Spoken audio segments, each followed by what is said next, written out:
Good morning. My report is about histoarchitecture of the ovary of Rhipicephalus boophilus annulatus during pre and post engorgement period.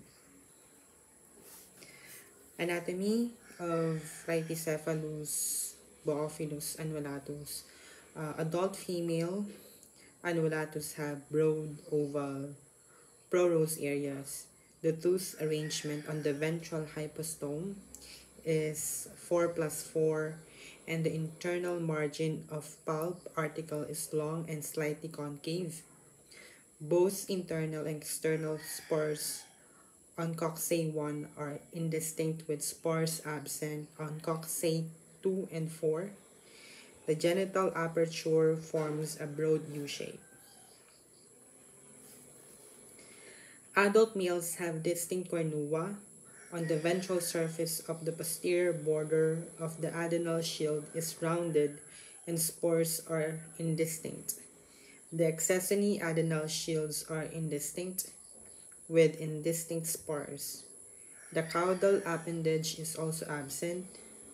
Coxa 1 have short internal and external spores. Spores are absent from the rest of the coxae.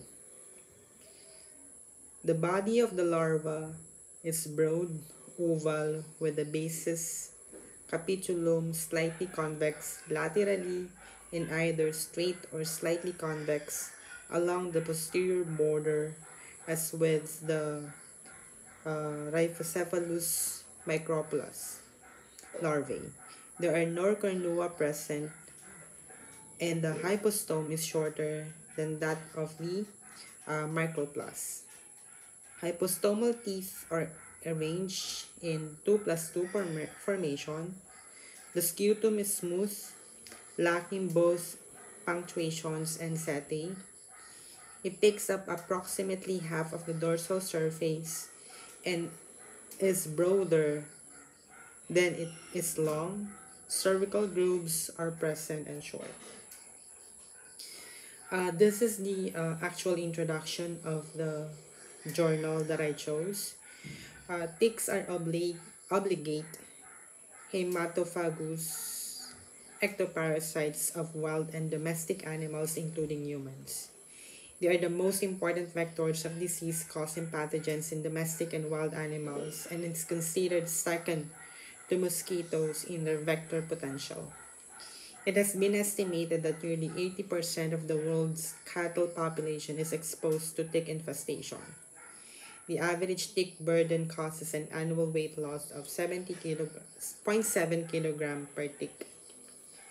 At present, the ticks and tick-borne diseases control is mainly affected by widespread use of acaricides like organophosphates, carbamides, pyrethroids, BHT, cyclodines, amides, microcyclic lactones, benzophenylurease, leading to various problems such as resistance, residues, environmental pollution, and high costs. These factors reinforce the need for alternative approaches to control tick infestation.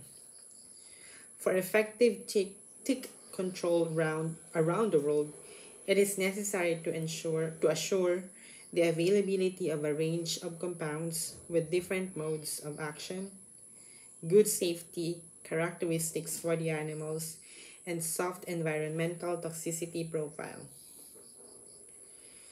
The productive potential of these acarine parasites is enormous for the development of newer drugs which target their reproductive system. A thorough understanding of the structure of the ovaries is highly essential. The structure of reproductive system of Amblyomma caginense, Rhipicephalus sanguineus, Amblyomma triste, Boophilus microplus, and Amblyomma brasiliense was documented previously in detail. Rhipicephalus annulatus is one host tick under the subgenus Boophilus within the genus Rhipicephalus, and occurs greatest abundance in tropical and subtropical regions of the world. It acts as a vector of variety of diseases such as babiosis and anaplasmosis, and also causes a great problem to dairy beef industry, including decrease in weight gain and milk production. Rhipicephalus annulatus is reported as the commonest species in southern region of India. Materials and methods, it includes, of course, the ticks, partially fed around 45 days prior to complete engorgement, and fully engorged females were used in the present study. 6 partially fed ticks were immediately dissected. Engorged females and velatus were collected from infested animals and maintained in the biological oxygen demand incubator 28 to plus 1 or less than 1 degree centigrade and 85% relative humidity. 6 fully engorged female ticks were taken out from BOD incubator on the 1st, 2nd, 3rd, 5th, and 8th days after engorgement. The ovaries were dissected out in 0.9% saline using stereozoom microscope.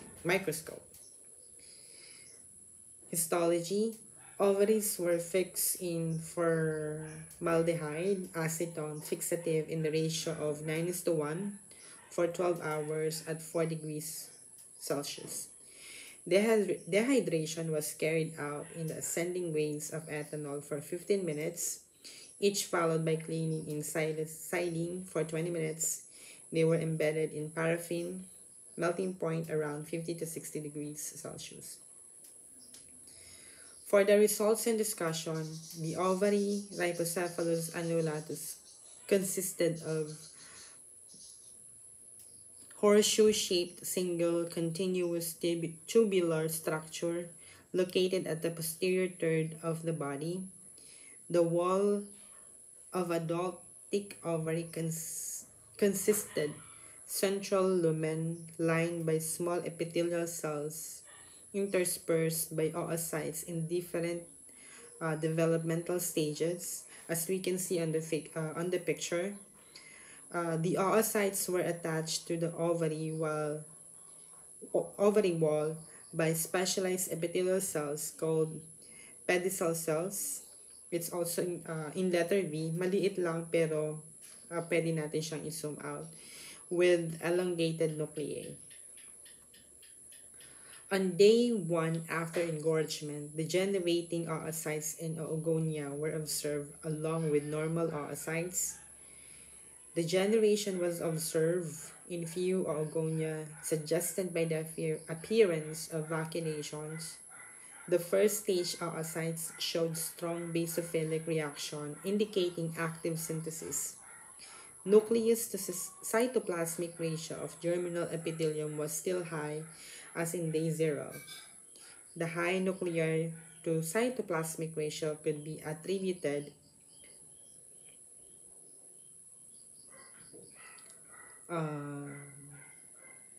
to the active synthetic processes occurring in young germinal epithelial cells.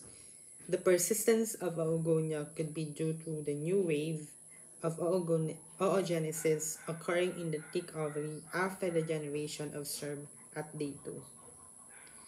At day 2 after engorgement, the ovary of the species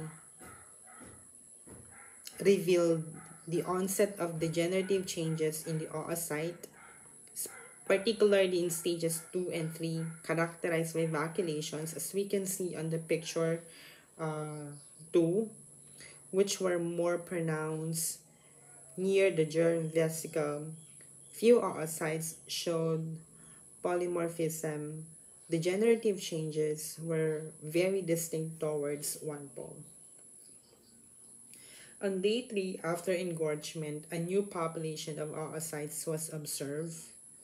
Even though degeneration occurred at day 2, eosinophilic reaction was stronger than day 2. Eggs were newly formed between 48 and 72 hours after engorgement.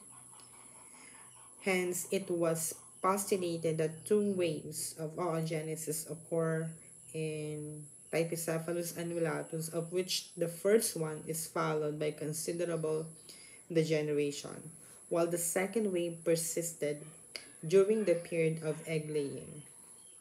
Increasing eosinophilia of oocytes observed at this stage was also previously recorded for annulatus on the day 3 after engorgement. Oocytes at stage 2 showed conspicuous cytoplasmic activity, increasing the number of organelles at the end of the stage 2 and beginning of the stage 3 oocytes was observed for microplast.